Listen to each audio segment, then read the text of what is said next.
the indication was that if Derapaska goes, the US goes light on Rusal. Derapaska wants to stay.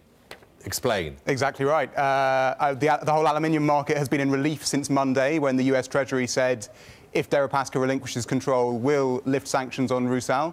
I think there's been a lot of assumptions going on in the West among traders that therefore that would probably happen and the sanctions would be lifted.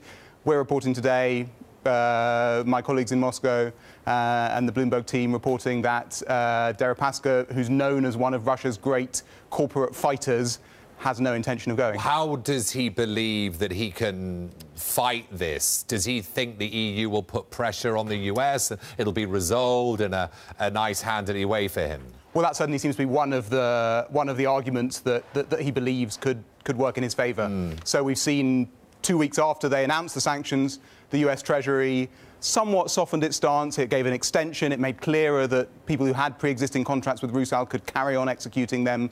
That was after a lot of companies, particularly in Europe, started pointing out that this was going to have a huge impact on them. Yeah.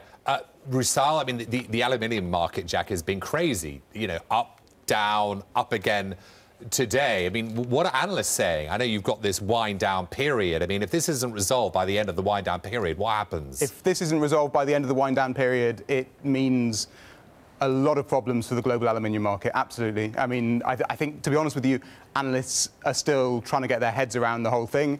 The main issue is one of political risk, which most aluminium analysts are not used to having to deal with. Yeah. And we've had this period which is the most volatile that the aluminium market has ever seen. Could Russia temporarily nationalise Rusal? Is that possible or not? It's certainly possible. Rusal employs 60,000 people around Russia. There are quite a lot of towns, cities whose whole source of economy is Rusal plants. So I think it's very unlikely that we'll see the Russian government allow any of those people to lose their jobs. It would just be too politically damaging for them. If that becomes a possibility, then I think you'll see the Russian government do whatever it takes to stop those jobs being lost.